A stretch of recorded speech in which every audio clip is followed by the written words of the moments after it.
إن الحمد لله نحمده ونستعينه ونستغفره ونعوذ بالله من شرور أنفسنا ومن سيئات أعمالنا من يهده الله فلا مضل له ومن يضلل فلا هادي له وأشهد أن لا إله إلا الله وحده لا شريك له وأشهد أن محمدا عبده ورسوله أما بعد فإن خير الحديث كتاب الله وخير الهدي هدي محمد صلى الله عليه وسلم وشر الأمور محدثاتها وكل محدثة بدعة وكل بدعة ضلالة وكل ضلالة في النار رب اشرح لي صدري ويسر لي أمري واحلل عقدة من لساني يفقهوا قولي رب أعوذ بك من همزات الشياطين وأعوذ بك رب أن يحضرون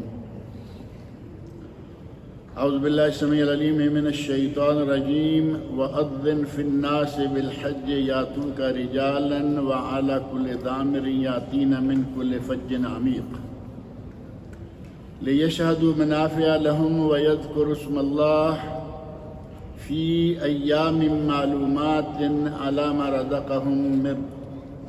على ما رزقهم من بهيمة الأنعام فكلوا منها وأطعموا البائس الفقير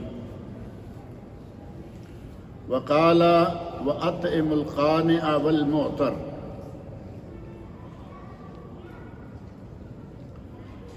سورۃ الحج کی آیت نمبر 27، 28 اور ایک چھوٹا سا حصہ آیت نمبر 36 کا میں نے آپ کے سامنے ابھی پڑھا ہے۔ ان میں اللہ رب العزت نے حضرت ابراہیم علیہ السلام کو یہ حکم فرمایا ہے وَأَذِّن فِي النَّاسِ بِالْحَجِّ، ابراہیم لوگوں میں حج کا اعلان کر دیجئے۔ حضرت ابراہیم علیہ السلام نے لوگوں میں حج کا اعلان فرمایا، اور آج تک آپ دیکھ رہے ہیں کہ اللہ رب العزت نے ان کی ندا کو کہاں کہاں پہنچا دیا۔ دنیا کے کونے کونے سے لوگ حج کرنے کے لیے مکہ مکرمہ پہنچ رہے ہیں۔ حضرت ابراہیم علیہ السلام نے جو جو دعا مانگی اللہ نے ہر دعا کو پورا کیا۔ فرمایا اے اللہ میں اپنی چھوٹی سی فیملی کو یہاں ایک ایسے مقام پہ چھوڑ کے جا رہا ہوں بوادن غیر ذی زرع، ایسی وادی جہاں کوئی زراعت نہیں ہے، کوئی باغبانی نہیں ہے، نہ فصلیں ہوتی ہیں نہ پھل فروٹ ہوتے ہیں۔ اب اس وادی میں چھوڑ کے جا رہا ہوں، اور دعا کیا فرما دی پھر وَارْزُقْ أَهْلَهُ مِنَ الثَّمَرَاتِ، اے اللہ اس وادی کے لوگوں کو پھلوں سے رزق عطا فرما۔ اور آج مکہ مکرمہ میں پھل ملتے ہیں یا نہیں؟ دنیا میں کوئی پھل ہو نہ ہو مکہ مکرمہ میں موجود ہوتا ہے۔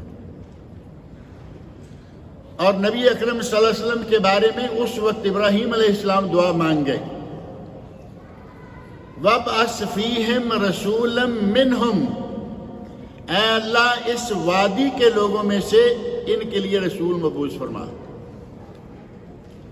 اور نبی اکرم صلی اللہ علیہ وسلم اسی دعا کا نتیجہ ہیں۔ دعائے خلیل نوید مسیحا، حضرت عیسیٰ علیہ السلام یہ خوشخبری دے کے گئے یاتی من بعدی اسمہ احمد، خاص طور پر نام بھی ایک لے لیا، میرے بعد ایک نبی آنے والا ہے جس کا نام احمد ہوگا۔ اور حضرت ابراہیم علیہ السلام نے دعا مانگی یا اللہ وجنبنی وبنی ان نعبد الاصنام، مجھے اور میری اولاد کو بتوں کی پوجا سے بچا لے۔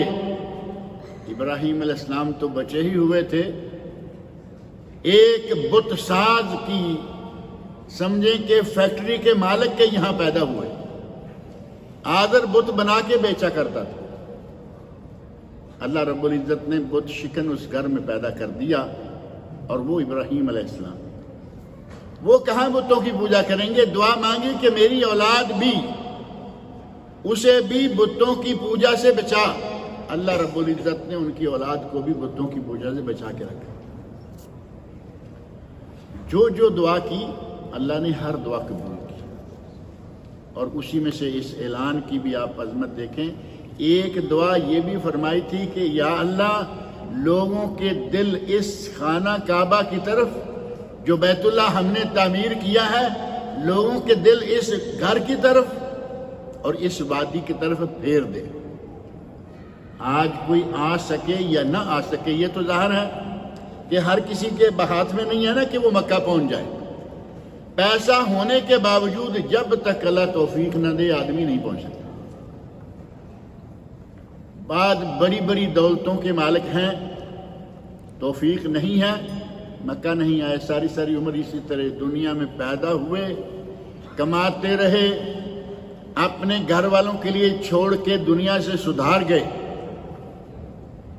گھر والوں کے چھوڑ کے لیے خود کتنا آدمی کھا لیتا ہے، اور مرنے کے بعد کوئی شخص اپنے ساتھ کچھ لے جا نہیں سکتا. لیکن بیت اللہ دیکھنے کی توفیق نہیں ہوتی. اور یہاں اس ملک کے اندر رہتے ہوئے، باہر کے ملکوں کو تو ویزے کے مسئلے ہیں کہ ویزا، یہاں اس ملک میں رہتے ہوئے کتنے بد نصیب ایسے ہیں، وہ یہاں کے ہوں یا باہر سے آئے ہوئے ہوں، ساری عمر گزر گئی، حج نہیں کیا، عمرہ نہیں کیا، کچھ نہیں کیا، پتہ ہی نہیں کہ حج بھی کوئی چیز ہے. ابراہیم علیہ السلام کی دعا میں یہ گنجائش موجود ہے کہ اے اللہ ہر شخص تو اس بیت اللہ کی طرف کھینچا ہوا نہیں آئے گا، لیکن لوگوں میں سے اب کافر بھی نکل گئے اور کچھ اس قسم کے بد نصیب بھی نکل گئے کہ جن کا دل بیت اللہ کی طرف نہیں کھینچا جاتا. اللہ رب العزت نے حضرت ابراہیم خلیل علیہ السلام کی دعائیں قبول فرمائیں. ابراہیم علیہ السلام کی وفاؤں کو اللہ رب العزت نے یہ درجہ دیا. ابراہیم علیہ السلام کو اللہ تعالیٰ نے آزمایا، تو لمبا موضوع ہے. کن کن باتوں میں آزمایا؟ بیٹے کو چھوڑاؤ، کہاں چھوڑ کے؟ ابراہیم علیہ السلام کو نمرود نے آگ میں ڈالا، تیار ہو گئے یا توحید کو چھوڑ دیا؟ تیار ہو گئے. بیوی ساتھ ہیں، ایک ظالم کے ہاتھوں آزمائے گئے. اللہ رب العزت نے بیوی کو محفوظ رکھا اور اس ظالم سے ان کی جان بچائی. قدم قدم پر آزمائشیں آئیں. ابراہیم علیہ السلام کو اللہ رب العزت نے فرمایا کہ ہم نے وَإِذِ ابْتَلَىٰ إِبْرَاهِيمَ رَبُّهُ بِكَلِمَاتٍ، ابراہیم علیہ السلام کو ان کے رب نے کچھ آزمائشوں میں ڈالا. فَأَتَمَّهُنَّ، ابراہیم علیہ السلام ان آزمائشوں میں پورے اترے. اللہ رب العزت نے فرمایا انی جاعلک للناس اماما. ابراہیم تمہاری اس وفاؤں کا نتیجہ یہ ہے کہ ہم تجھے پوری دنیا کا امام بنا دیں. کسی مسجد کا امام نہیں، کسی علاقے کا امام نہیں، کسی ملک کا امام نہیں، بلکہ اللہ رب العزت نے فرمایا انی جاعلک للناس اماما، میں تمہیں لوگوں کے لیے امام بنا رہا. اور لوگوں میں ساری دنیا کے لوگ، کوئی ملک کی تحدید نہیں، پابندی نہیں، کوئی حد بندی نہیں، ساری دنیا کا اللہ رب العزت نے حضرت ابراہیم علیہ السلام کو امام بنایا. لیکن کیوں؟ بیٹے کی قربانی مانگی اللہ نے، اور بیٹا قربانی کے لیے تیار ہو گیا، والد قربانی کرنے کے لیے تیار ہو گیا. آج کل حضرت ابراہیم علیہ السلام کی یاد قدم قدم پر آئے گی. آدمی گھر سے بکرا خریدنے کے لیے نکل رہا ہے، یاد آئے گی یا نہیں کہ میں کیوں جا رہا ہوں؟ قربانی کے لیے بکرا لا رہا ہوں. کیوں؟ ابراہیم علیہ السلام نے اپنے بیٹے کی قربانی کی تیاری کی. اللہ رب العزت نے آسمان سے ان کے لیے جانور بھیج دیا. وَفَدَيْنَاهُ بِذِبْحٍ عَظِيمٍ، اللہ رب العزت نے ذبح عظیم قربانی اسماعیل کے لیے فدا کر دی. آج ہم قربانی خریدن جائیں ابراہیم علیہ السلام کی یاد، حاجی طواف کریں گے مقام ابراہیم، ابراہیم علیہ السلام کی یاد، صحیح کریں گے ابراہیم علیہ السلام کی بیوی کی یاد، قدم قدم پر حضرت ابراہیم علیہ السلام کی یادیں موجود ہیں ان دنوں میں خاص طور پر۔ اور ان دنوں کو نبی اکرم صلی اللہ علیہ وسلم نے بڑا مقام عطا فرمایا۔ پچھلے جمعہ یہ بات ہوئی تھی کہ اللہ رب العزت نے ان دنوں کی قسم کھائی ہے، والفجر ولیال عشر والشفع والوتر، عید رات، عید کی رات کی قسم، یوم عرفہ 9 تاریخ کی قسم، ان سارے دنوں کی، ولیال عشر، ان سارے 10 دنوں کی قسم۔ یہی وجہ ہے کہ اہل علم نے کہا رمضان المبارک کا عشرہ اخیر جو ہے اس کی راتیں افضل، کیونکہ ان میں لیلۃ القدر ہے، لیلۃ القدر خیر من الف شہر، اور دن علی الاطلاق یہ ذوالحج کے 10 دن افضل ہیں۔ ان 10 دنوں کے مقابلہ میں پورے سال کے کوئی دوسرے دن نہیں آتے۔ ان دنوں میں یوم عرفہ ہے، وہ عرفہ جس کا ایک روزہ رکھنے سے 2 سالوں کے گناہ معاف ہو جاتے ہیں، 1 سال گزشتہ اور 1 سال آئندہ۔ اب گزشتہ کی تو سمجھ آتی ہے کہ بھائی جو گناہ کیے تھے وہ بخش دیے گئے، آئندہ کا کیا ہو ہمیں تو معلوم نہیں نا کہ ہم کیا کرنے جا رہے ہیں، لیکن جسے معلوم ہے وہی معاف بھی کرے گا۔ اسے معلوم ہے کہ یہ کیا کرنے جا رہا ہے، اس نے 1 سال کے گناہ پہلے سے ہی معاف کر دیے کہ جاؤ۔ اب اس کا مطلب یہ بھی تو نہیں ہے کہ آدمی دلیر ہو جائے، عرفہ کا روزہ رکھ لیا ہے اگلا سال اب ہمارا ہے، ایسا نہیں۔ اللہ رب العزت اس سے کبیرہ گناہ کرنے کی طاقت ہی چھین لیتا ہے کہ وہ کبیرہ گناہ کر ہی نہ پائے۔ یہ ہے آئندہ سال کے گناہوں کی معافی، اور گزشتہ کی تو سمجھ آتی ہے نا۔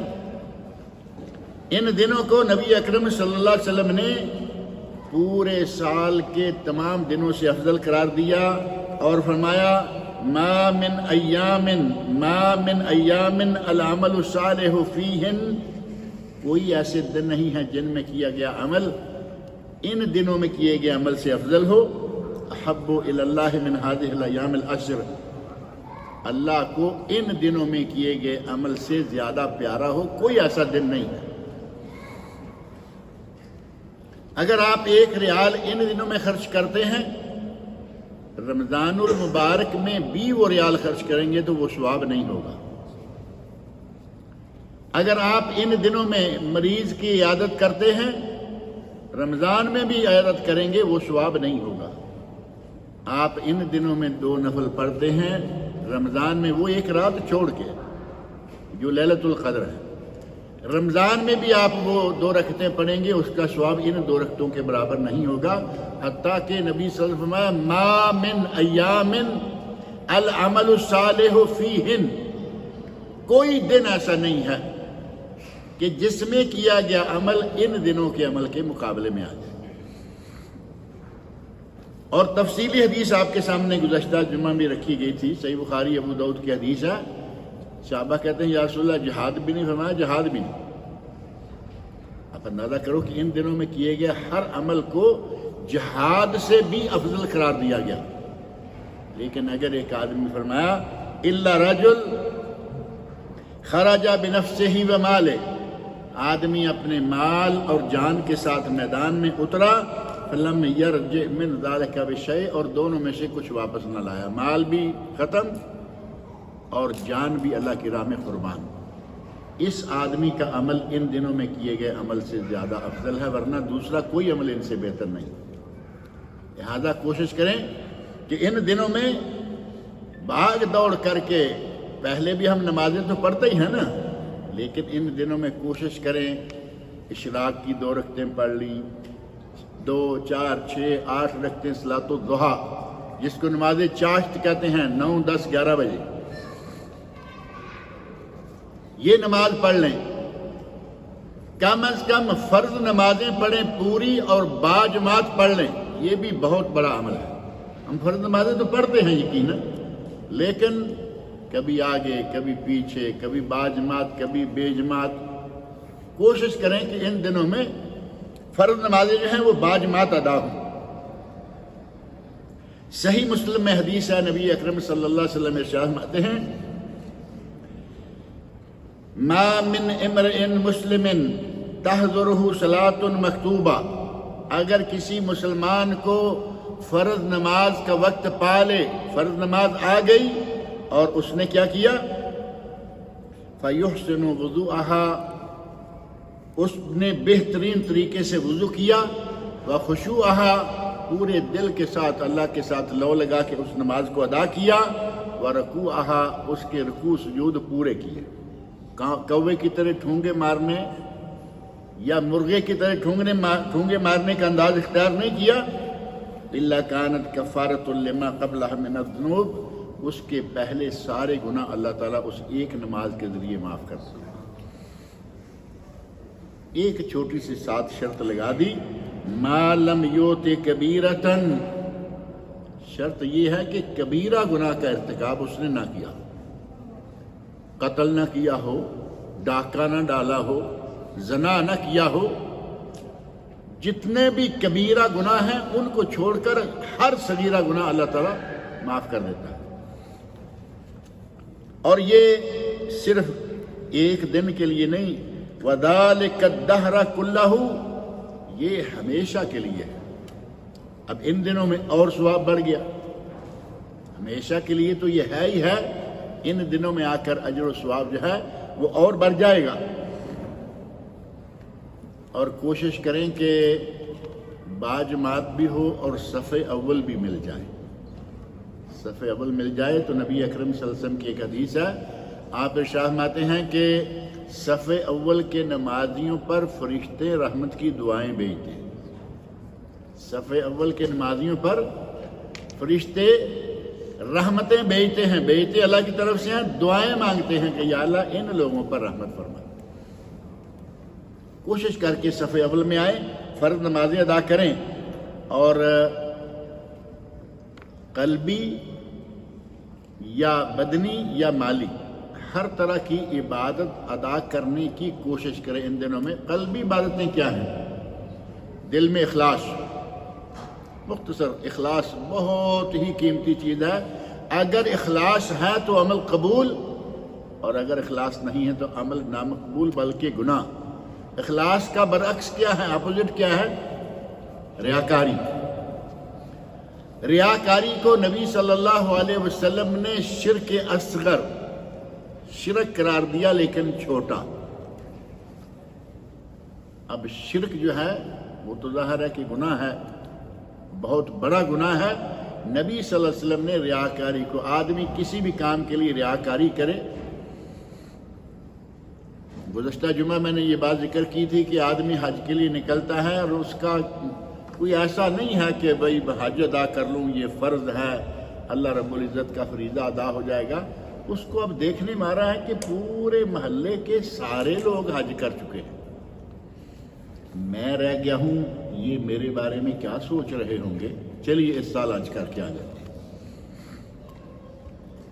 یہ اللہ کے لیے حج ہوگا؟ یہ محلے داروں کو راضی کرنے کے لیے، جان پہچان والے لوگوں کو راضی کرنے کے لیے، یا ان کے طعن و تشنیع سے بچنے کے لیے حج ہے۔ پورے اخلاص للہ کے ساتھ کوئی بھی عبادت ادا کریں، اللہ رب العزت اسے قبول کرتا ہے۔ قلبی عبادتوں میں سے اخلاص، قلبی عبادتوں میں سے تکبر کو چھوڑیں۔ قلبی عبادتوں میں سے نفاق، دل کے اندر نفاق موجود ہے، وہ تو مسلمان ہی نہیں رہے گا۔ زبان سے لا الہ پڑھ رہا ہے اور بغل میں چھری بھی ہے، اوپر سے مسلمان ہے، اندر سے منافق ہے۔ منافق کا درجہ کافر سے بھی زیادہ بدتر ہے۔ کافر کو مطلق جہنم کی سزا کا بتایا گیا ہے کہ جہنم میں ہوں گے، لیکن منافق کے بارے میں فرمایا گیا ان المنافقین فی الدرک الاسفل من النار، منافق جہنم کے گہرے ترین گڑھے میں ہوں۔ تو یہ جتنی قلبی عبادتیں ہیں یا جتنے قلبی گناہ ہیں، گناہوں سے بچیں، عبادتیں ادا کریں۔ اور جہاں تک تعلق ہے بدنی عبادات کا، اس میں نماز ہے، مریض کی عیادت کے لیے آپ جاتے ہیں، مزاج پرسی کے لیے جاتے ہیں، جنازے میں شرکت کرتے ہیں۔ یہاں جنازہ تقریباً ہر جمعہ ہوا کرتا ہے، الحمدللہ آج نہیں۔ الحمدللہ کہنا مناسب ہے یا نہیں؟ بھائی ہمارے ثواب کے لیے کسی کے گھر کا جی مار دیں، یہ کوئی بڑی بات ہے کہ ہمیں ثواب ملے گا؟ الحمدللہ آج یہاں جنازہ نہیں ہے، ہمیں ثواب ہو نہ ہو الحمدللہ خیریت ہے، باہر مسجد کے باہر خیریت ہے۔ کتنے علاقے کے جنازے یہاں آتے ہیں، اس پورے علاقے میں الحمدللہ آج کوئی فوتگی نہیں ہوئی۔ جنازے میں شرکت کرے، قبرستان تک جائے، یہ بدنی عبادات میں سے، حج ہے بدنی عبادات اور مالی عبادت دونوں کا مجموعہ ہے۔ صدقہ بھی مالی عبادت، اور یہ حج بدنی، مالی اور اگر کہیں قلبی تو ساری عبادتوں کا مجموعہ ہے، جو ان دنوں میں لوگ وہاں پہنچ گئے ہیں، اور یہاں خلیج کے لوگ جو ہیں وہ پہنچنے والے ہیں، پہنچ رہے ہیں، باہر والے لوگ بھی آگے کوئی آ رہے ہیں۔ بہت ہی بڑا یہ عمل ہے، ساری زندگی میں ایک مرتبہ ہے، لیکن سارے گناہوں کو بہا لے جاتا ہے۔ قلبی عبادت اس میں، بدنی عبادت اس میں، اور مالی عبادت اس میں، ہر طرح کی عبادت کا یہ مجموعہ ہے۔ مالی عبادت میں سے ہمارے یہاں ایک نظریہ بنا ہوا ہے، اور وہ ہے سال میں زکوٰۃ نکالی اور اس کے پیسے جمع کر کے رکھ دیے۔ ابھی مثال کے طور پر کسی کے آدمی کی زکوٰۃ نکلی ہے 1,00,000 ریال،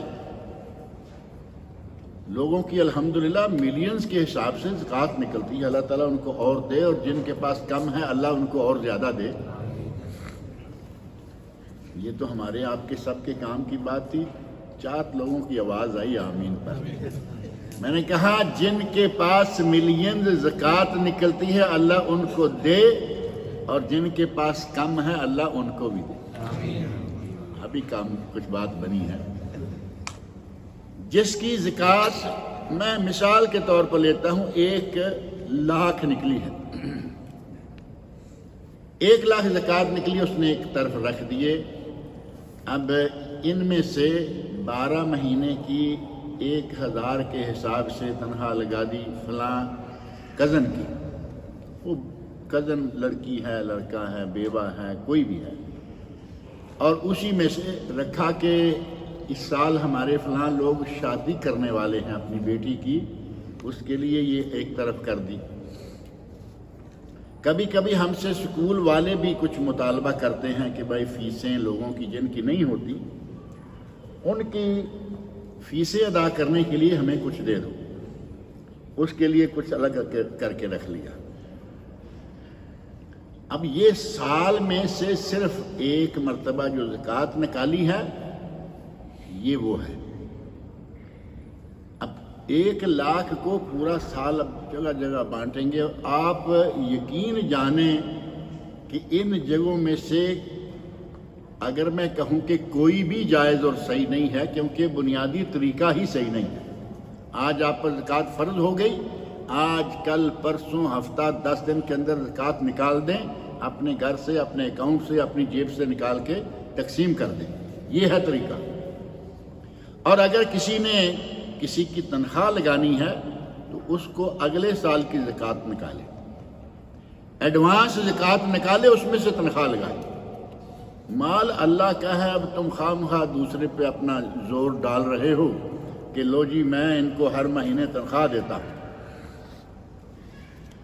ایڈوانس زکوٰۃ نکالیں، اور اس ایڈوانس زکوٰۃ سے آپ چاہے تنخواہ لگائیں، چاہے جو مرضی کریں، لیکن شادی بیاہ جو خاص طور پر لڑکیوں کی شادی میں ہمارے یہاں زکوٰۃ کا پیسہ دیا جاتا ہے، وہ سارا نہیں تو بہت سارا حرام جگہ جا رہا ہے۔ حرام جگہ شادی میں، بھائی وہ لوگ شادی میں حرام جگہ کہہ رہا ہے یہ آدمی، شادی میں جہیز دینا جیسے ہمارے یہاں دیا جا رہا ہے، تو تھوڑا بہت تو چلو مان لیا کوئی ضروری چیز ہے، بیٹی کو تحفہ دے دی.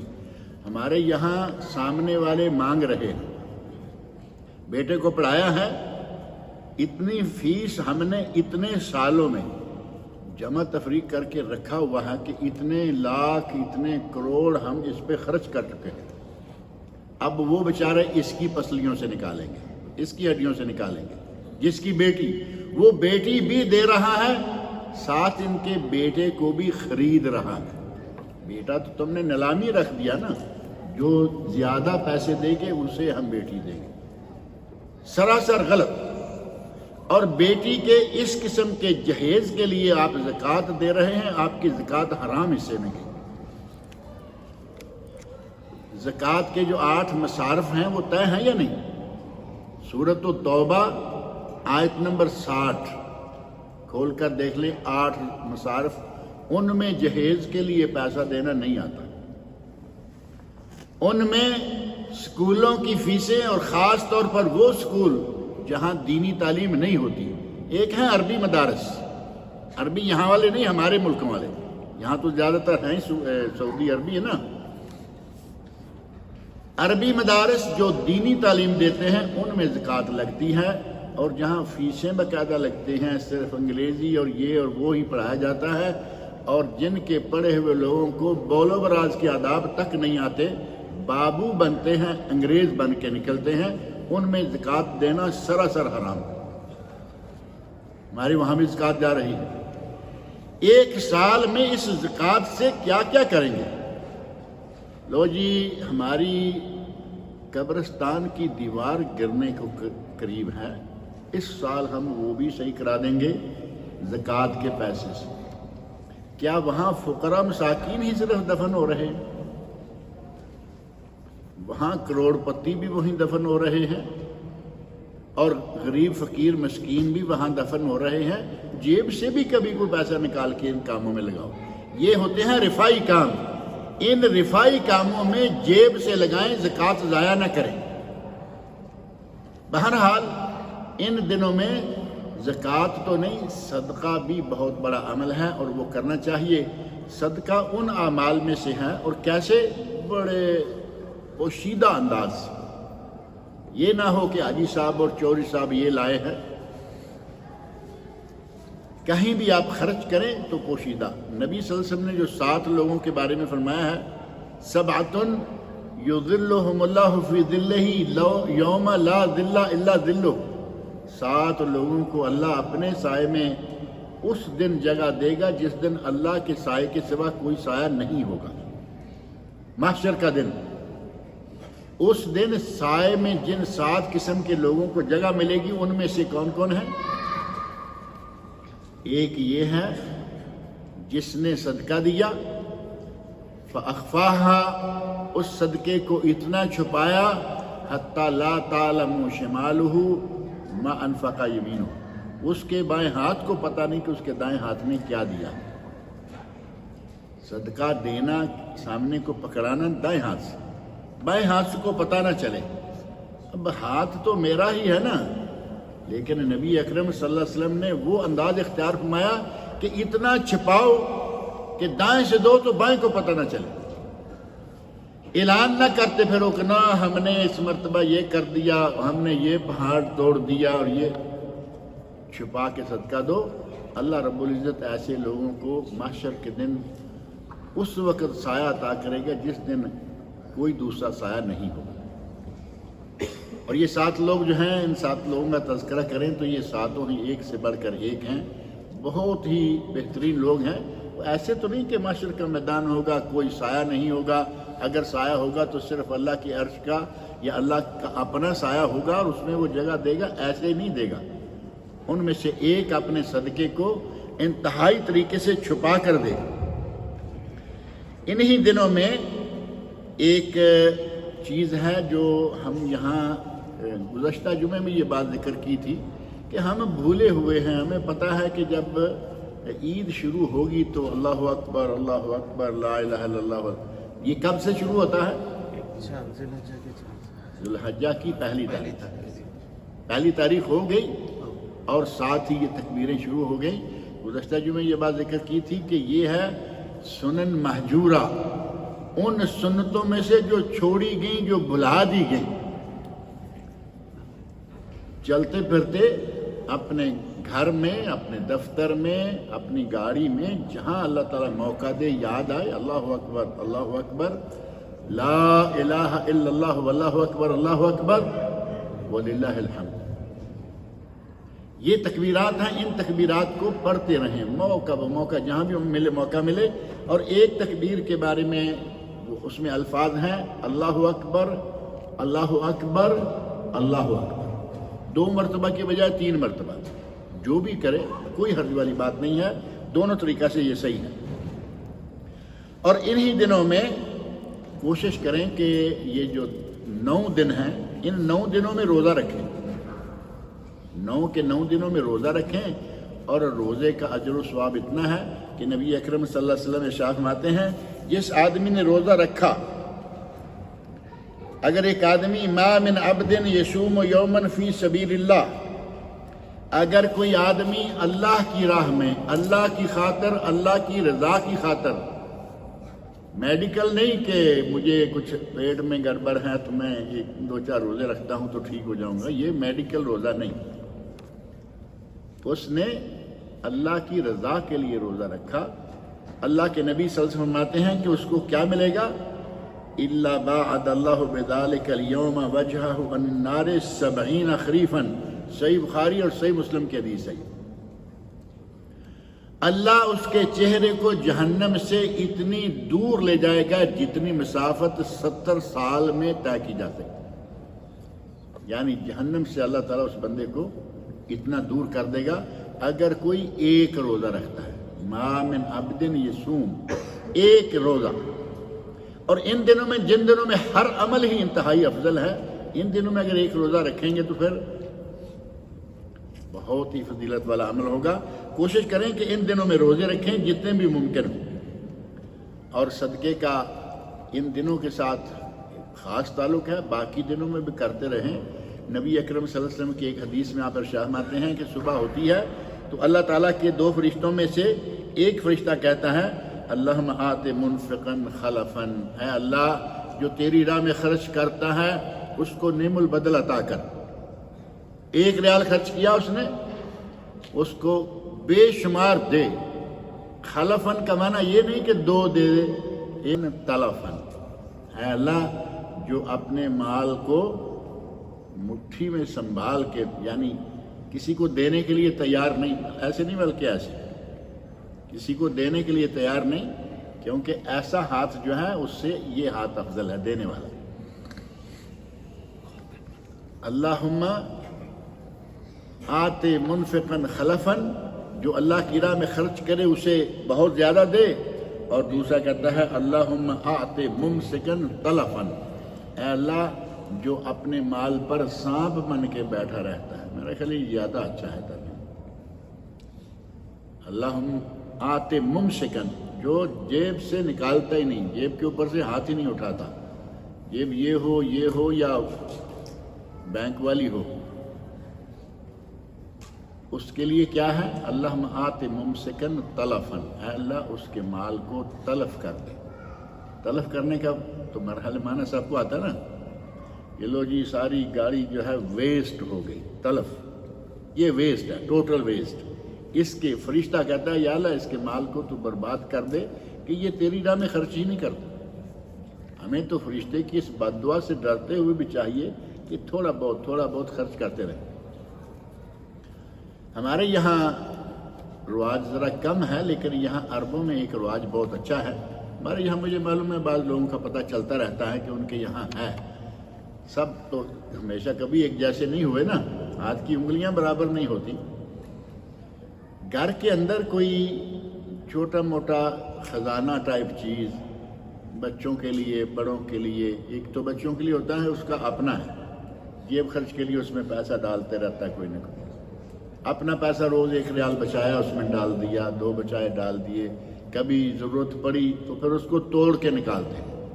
جو ہمارے یہاں ایک مٹی کا ملتا تھا اس کو اس میں سے نکال نہیں سکتے، جب اس میں کوئی جا نہیں چیز بھر گیا تو اس کو توڑ کے نکالتے ہیں۔ بچے کی کوئی چیز آ گئی ایک ہے کہ ذرا بڑا کر لیں اور اس کو گھر میں کسی ایسی جگہ رکھیں جہاں سے ہر کسی کا آنا جانا ہوتا ہے، جس کو گھر کے اندر کے افراد، اپنے افراد، ماں ہے، باپ ہے، میاں بیوی ہیں، بچے ہیں، لڑکیاں ہیں، لڑکے ہیں، جس کے پاس جو گنجائش ہے وہ اس میں ڈالتا رہے، اور تھوڑے عرصے کے بعد اسے کھولیں اور اس میں جو کچھ ہے ضرورت مند کو مہیا کر دیں۔ بہترین طریقہ ہے یہ اللہ کی راہ میں خرچ کرنے کا، اور کوئی تکلیف بھی نہیں ہوتی، بجائے اس کے کہ یکدم 10 ریال آپ نکالیں اور پھر 20 دن بھول جائیں۔ 1 ریال نکالیں، اس میں ڈالیں اور عمل مسلسل رہے، تو نبی اکرم صلی اللہ علیہ وسلم فرماتے ہیں احب الاعمال الی اللہ ادومھا وان قل، اللہ کو بہت پیارا ہے وہ عمل جو مسلسل ہو، چاہے چھوٹا ہی ہو، ادومھا دائمی ہو، چاہے چھوٹا ہی کیوں نہ ہو۔ اس طریقہ کو اختیار کرنے کی کوشش کریں جہاں تک ہو سکے، یہ بہت ہی اہم اور بہت ہی اچھا عمل رہتا ہے۔ اور نبی اکرم صلی اللہ علیہ وسلم فرماتے ہیں قیامت کے دن آدمی فی ظل صدقتہ حتی یقضی بین الناس، قیامت کے دن اللہ تعالیٰ اپنا سایہ دے گا ایک، دوسری حدیث دیکھیں ایک سایہ اور بھی ہے، اور وہ سایہ ہمارے اپنے صدقے کا سایہ ہوگا۔ نبی صلی اللہ علیہ وسلم کا ارشاد ہے آدمی اپنے صدقے کے سائے میں، صحیح ابن حبان، ابن خزیمہ، مسند امام احمد اور مسند ابو یعلا، حدیث کی ان 4 کتابوں میں اور ان کے علاوہ بعض کتابوں میں یہ حدیث موجود ہے کہ بندہ اپنے صدقے کے سائے میں ہوگا، کب تک؟ حتی یقضی بین الناس، یہاں تک کہ لوگوں کے درمیان فیصلہ ہو جائے، یعنی محشر کا دن۔ اور وہ محشر کا دن کتنا ہے؟ کتنے سالوں کا ہے؟ 50,000 سال کا، اپنے سائے میں، اپنے جتنے دیر یہاں رکنا ہے، اللہ نے حکم دیا جاؤ جنت میں جاؤ مزے کرو، بات ختم ہو گئی۔ لیکن اگر رکنا ہے تو جس آدمی کو آخر دم تک، جب تک سارے لوگوں کا حساب نہ ہو جائے گا، وہ اپنے سائے میں رہے گا، اسے دھوپ نہیں، اسے کوئی تکلیف نہ ہوگی۔ کتنا فائدہ ہوگا یہ بھی، اور کوشش کریں کہ ان دنوں میں اللہ اکبر، الحمدللہ اور لا الہ الا اللہ، یہ 3 چیزیں نبی اکرم صلی اللہ علیہ وسلم فرماتے ہیں، مسلم احمد اور سنن دارقطنی کی العلل صحیح سند سے ثابت ہے، فَأَكْثِرُوا فِيهِنَّ، یہ جو 10 دن ہیں ان میں کیا کرو؟ کثرت کے ساتھ یہ الفاظ کہو، التحلیل لا الہ الا اللہ، اور التکبیر اللہ اکبر، التحمید الحمدللہ، الحمدللہ اللہ اکبر لا الہ الا اللہ، یا سبحان اللہ الحمدللہ اللہ اکبر لا الہ الا اللہ۔ اللہ کو انتہائی پیارے کلمات ہیں یہ، سبحان اللہ الحمدللہ اللہ اکبر لا الہ الا اللہ۔ آپ نے ارشاد فرمایا ان 4 میں سے جس کو پہلے کہہ لو، یہ کوئی شرط نہیں ہے، 4 کلمے ہیں، سبحان اللہ الحمدللہ اللہ اکبر لا الہ الا اللہ، جو کلمہ چاہے پہلو کہہ لو، جو چاہو بعد میں کہہ لو، لیکن کہتے رہو، چلتے پھرتے اٹھتے بیٹھتے یہ سلسلہ چلتا رہے۔ اور ساتھ ہی ان دنوں میں، عام دنوں میں بھی تلاوت کی عادت تو ہے ہی، رمضان کے علاوہ ان 10 دنوں میں بطور خاص کوشش کریں کہ روزانہ کچھ نہ کچھ تلاوت جو ہے وہ ضرور ہو۔ اور حضرت ابو بکر صدیق رضی اللہ عنہ، حضرت ابو بکر صدیق رضی اللہ عنہ کا عمل جو ہے وہ انتہائی اعلیٰ عمل ہے۔ ہمیں چاہیے کہ کوشش کریں اگر ہو سکے تو حضرت صدیق رضی اللہ عنہ والے عمل کو پہنچیں۔ وہ عمل کیا تھا؟ صحابہ کرام بیٹھے ہوئے ہیں، آپ نے پوچھا تم لوگوں میں سے کوئی ایسا ہے جس نے آج من اصبح منکم اليوم صائما، آج کوئی ہے جس نے روزہ رکھا ہوا ہو؟ حضرت ابو بکر صدیق کہتے ہیں نا انا یا رسول اللہ، اے اللہ کے رسول میں نے روزہ رکھا ہوا ہے۔ پھر پوچھا من تبع منکم اليوم جنازہ، آج کسی نے جنازے کے پیچھے جا کے نماز پڑھی ہے، قبرستان گیا ہے، دفن کر کے آیا ہے؟ حضرت ابو بکر صدیق کہتے ہیں انا یا رسول اللہ میں نے یہ کام کیا ہے۔ تیسرا سوال کیا فَمَنْ أَطْعَمَ مِنْكُمُ الْيَوْمَ مِسْكِينًا، آج تم میں سے کس نے کسی مسکین کو کچھ کھلایا ہے، مسکین کو کھانا کھلایا ہے؟ حضرت ابوبکر صدیق کہتے ہیں انا. اور چوتھا سوال کیا من عاد منکم اليوم مریضا، آج تم میں سے کسی نے بیمار کی مزاج پرسی کی ہے، بیمار کے گھر گئے ہو، مزاج پرسی کر کے آئے ہو؟ حضرت ابوبکر صدیق کہتے ہیں یا رسول اللہ انا. ایک آدمی نے ہر کام، جو نام آپ لے رہے ہیں وہ آدمی کام کر چکا ہے. حضرت صدیق کو اتنا بڑا مقام ایسے نہیں ملا کہ صحابہ کرام میں سے سب سے افضل پہلے نمبر پر،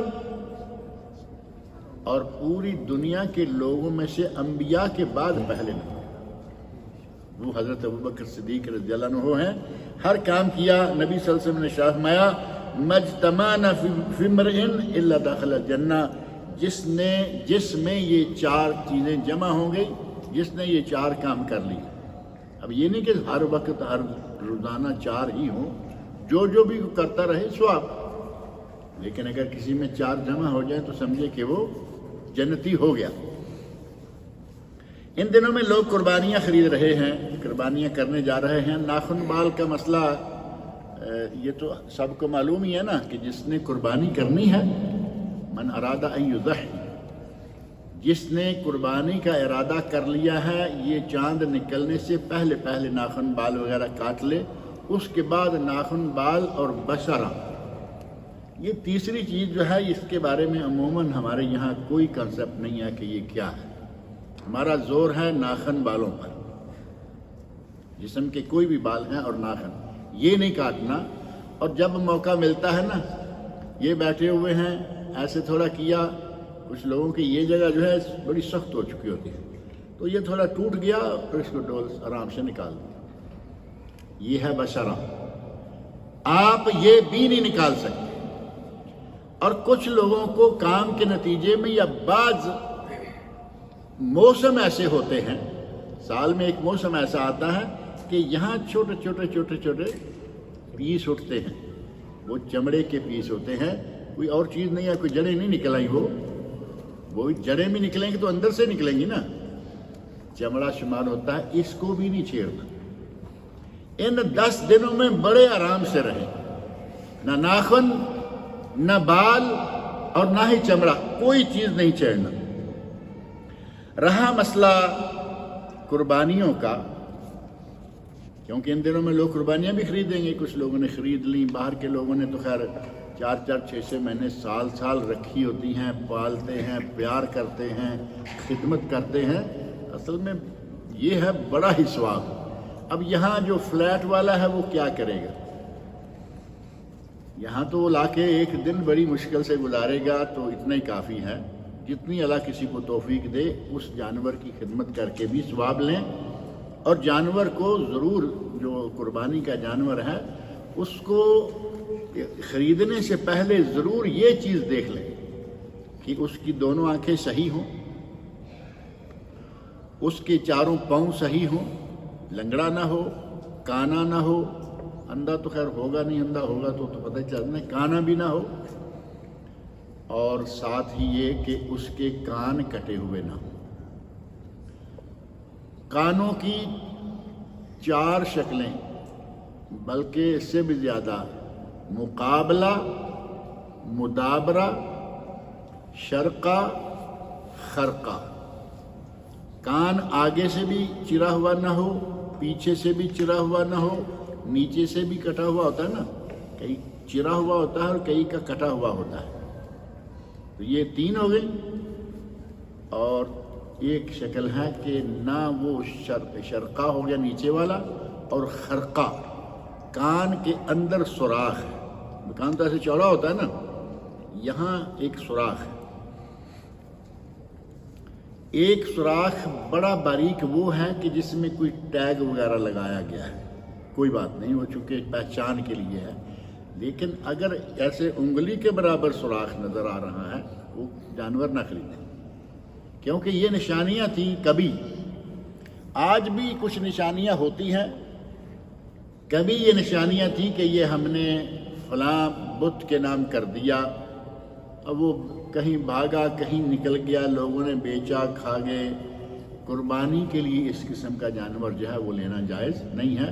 یہ ساری چیزیں اچھی طرح جان پہچان کے لیں، ان میں سے کوئی کمی بیشی نہ ہو، اور گوشت سارے کا سارا خود نہ کھا جائیں، تھوڑا تقسیم بھی کر دیں۔ یہ تقسیم کرنا فرض تو نہیں ہے، مستحب ہے۔ اب مستحب کا معنی کہ پیارا عمل ہے یہ کہ اس کو کم از کم 3 حصے کر لیں، ایک حصہ اپنے فریج میں ڈالیں، دوسرا حصہ فقراء و مساکین کو بانٹیں، اور تیسرا حصہ مہمانوں کے لیے، چاہے انہوں منگوا کے پکوا کے کھلا دیں یا ان کے گھر میں دے دیں، اپنے دوست احباب عزیز جو ہیں۔ یہ تقریباً 2 حصے اپنے ہی بن جاتے ہیں، عزیزوں کو دیں گے تو اپنا ہی ہے، اور فقراء مساکین کو دیں گے تیسرا حصہ ضرور نکال دیں۔ کئی لوگ ہیں وہ 2-3 قربانیاں دیتے ہیں تو چلیے جی ایک تو بانٹ دیتے ہیں، 2 رکھتے ہیں۔ یقین مانیں کہ قریب ہی خبر ملی، ابھی گزشتہ ہفتے کے دوران ان کی فریج میں پچھلی قربانی کا گوشت موجود ہے۔ مانیں گے؟ گزشتہ ہفتے پچھلے سال کی قربانی کا گوشت موجود، یہ نا فریج میں ڈال لیجئے کوئی بات نہیں، لیکن اتنا فریز اتنا لمبا اگلی قربانی سے 1 دن پہلے تک رکھیں گے، یہ 2 ہفتے پہلے ہو گیا، اگر پچھلے ہفتے میں ہوگا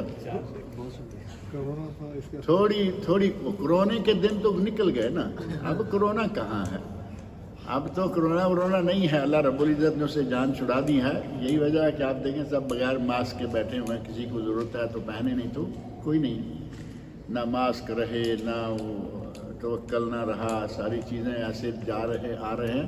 اللہ نے یہ احسان کر دیا ہے کہ اسے جان چھوٹ گئی ہے۔ ویسے ہی بعض دفعہ لوگ لاپرواہی سے، میں نہیں کہتا کہ وہ کوئی گناہ کی نیت سے یا لوگوں کو محروم رکھنے کی نیت سے نہیں، لاپرواہی سے اتنا لمبا کر دیتے ہیں کہ گزشتہ عید کا گوشت ابھی تک باقی ہو۔ ایک بات جو میں کہہ دینا ضروری سمجھتا ہوں، وقت کافی ہو گیا ہے، وہ ہے قربانی کے جانور۔ اللہ تعالیٰ نے قربانی کے جانور 4 گنائے ہیں، بہیمۃ الانعام، ان میں سے بھیڑ، بکری، گائے، اونٹ، ٹھیک ہے۔ اب اونٹ کیا ایک ہی قسم کا ہوتا ہے؟ اونٹ میں بڑی قسمیں ہیں، جیسے مچھلی کسی بنگالی سے پوچھیں یا کسی عرب سے پوچھیں کہ مچھلی کی کتنی قسمیں ہیں، وہ آپ کو بتائیں گے۔ مچھلی کی سینکڑوں قسمیں، لیکن نہ سب مچھلی۔ اسی طرح اونٹ کی کئی قسمیں ہیں، سب اونٹ ہیں، جو بھی اونٹ ملے وہ قربانی کر سکتے ہیں۔ اور گائے کی بھی بہت ساری قسمیں ہیں، جو قسم ملے وہ کر لیں۔ بیڑ کی کئی قسمیں ہیں، جو ملے وہ کریں۔ بکری کی کئی قسمیں ہیں، جو ملے کریں۔ باقی میں تو کوئی مسئلہ نہیں ہے۔ اصل مسئلہ جو میں آپ کے سامنے رکھنا چاہتا ہوں وہ ہے ایک گائے کی اقسام کا۔ ہمارے یہاں یہ بڑا زور دے دیا گیا کہ گائے صرف گائے، جو عام ہماری معروف گائے ہے کو یہ نا، کو جو ہے وہ قربانی کرنی ہے، گائے ہو یا بیل ہو، دونوں میاں بیوی میں سے کوئی ایک ذبح کرنا ہے۔ حالانکہ گائے کی اقسام ہیں، ان اقسام میں سے ایک قسم کا نام جاموس ہے۔ گائے کی اقسام ہیں اور ان اقسام میں سے ایک قسم کا نام جاموس ہے، اور یہ عرب لغات میں معروف ہے۔ اب یہ جاموس کیا ہے؟ بفیلو، یہ ہے بھینس۔ بھینس کی قربانی بھی جائز ہے۔ اس میں بڑا اختلاف ہمارے پاک و ہند میں، ایک دوسرے پر بڑے تیر برسائے جاتے ہیں، تیر و تفنگ کا میدان کھل جاتا ہے قربانی کے قریب آ کے کہ گائے ہی ہونی چاہیے۔ جب گائے کی اقسام موجود ہیں، بکری کی، بیڑ کی، اونٹ کی اقسام موجود ہیں، تو گائے کی اقسام میں سے ایک قسم جو جاموس ہے اس کو ذبح کرنے میں کیا مسئلہ ہے؟ اور میں سمجھتا ہوں کہ جو اس وقت ہندوستان کے حالات ہیں انڈیا کے، وہاں گائے ماتا ہے، ایک پارٹی کی جو میجر پارٹی ہے ان کی ماں ہے گائے، وہ اپنی ماں کو ذبح ہوتے دیکھتے رہتے ہیں لیکن عید پہ آ کے دیکھنا نہیں چاہتے۔ انہیں معلوم ہے کہ مسلمان یہ کھاتے ہیں، انہیں معلوم ہے کہ مسلمان گائے کا گوشت کھاتے ہیں، وہ دیکھتے رہتے ہیں، لیکن جیسے ہی عید کا موقع آتا ہے انہیں معلوم ہے کہ یہ قربانی کریں گے، عید کے موقع پہ آ کے وہ یہ شور مچانا شروع کر دیتے ہیں کہ ہم ذبح نہیں کرنے دیں گے۔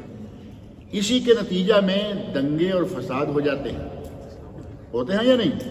یہ ابھی پچھلے سالوں میں 2-4 سالوں میں بہت ہوا۔ اور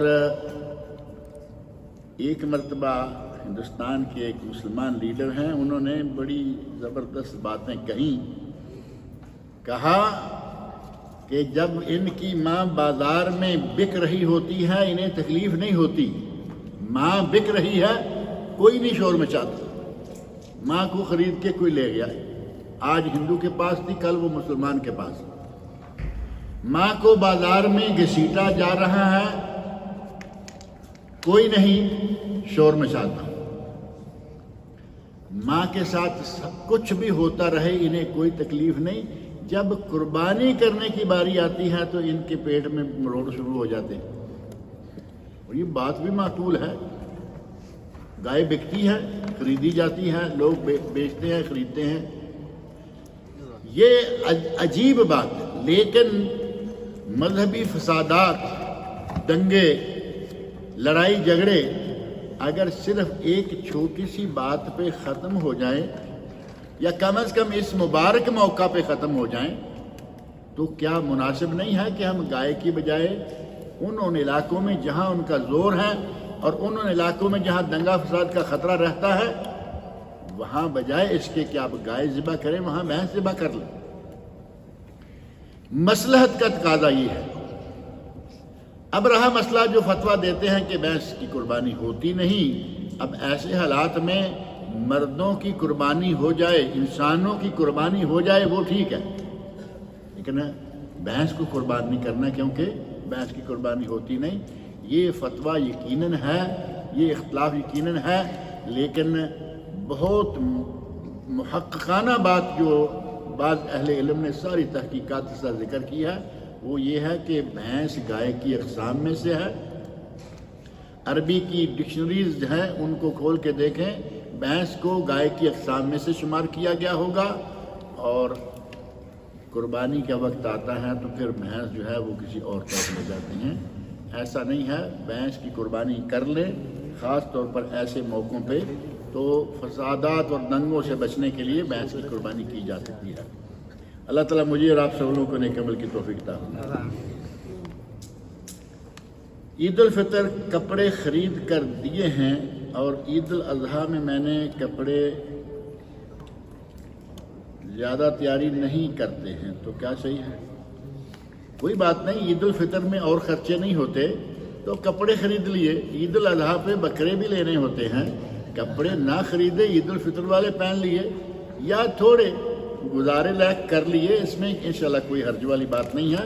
عید پر نیا کپڑا پہننا فرض نہیں، بہتر ہے کہ جو آپ کے پاس اچھا کپڑا ہے وہ استعمال کریں، دھلا ہوا استعمال کر لیں، اور اگر آپ خریدتے ہیں تو انشاءاللہ کوئی حرج والی بات نہیں۔ لیکن اگر بکرے کی وجہ سے کپڑا ذرا خرچہ کم کرنے کا ارادہ ہے کوئی حرج والی بات نہیں۔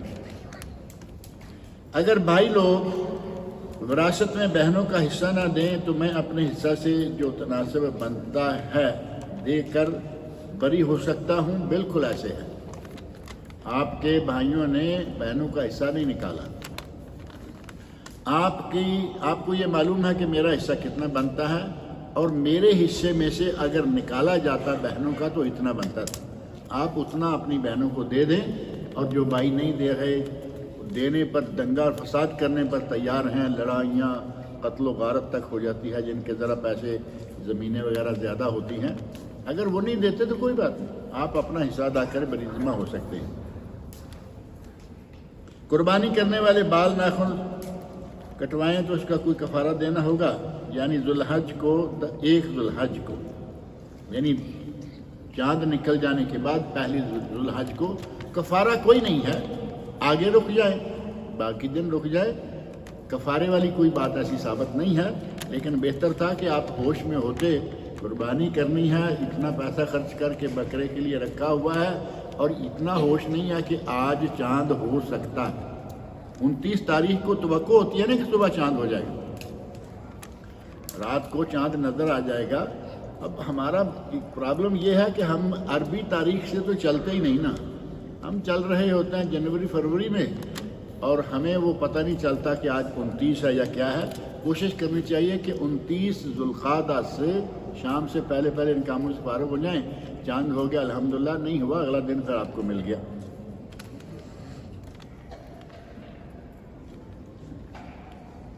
کمپنی بینک سے لون لے کر حلال کام کرتی ہے، اس کمپنی بینک سے سود پر لون لے کر حلال کام کرتی ہے، یہ ہے حلال اور حرام کا مجموعہ۔ سود حرام ہے یا نہیں؟ بینک سے لون لیا سود پر اور آگے کام حلال کر رہی ہے۔ اب یا تو یہ کہیں کہ اس کا کام جو ہے ایک کمپنی ہے بہت بڑی اور آپ کو نہیں معلوم کہ وہ اپنا یہ سلسلہ کیسے چلا رہے ہیں، ٹھیک ہے، آپ کا کام ہے کہ آپ کام جائز کر رہے ہیں، کمپنی تو حلال کر رہی ہے نہیں کر رہی، آپ کا کام جائز ہے۔ کمپنی کا مالک وہ پیسہ اپنی کمپنی کو چلانے کے لیے کہاں کیا سے لیتا ہے، کیا کیا کرتا ہے، اس کو آپ چھوڑ دیں، آپ اپنا جائز کام ہے وہ کریں۔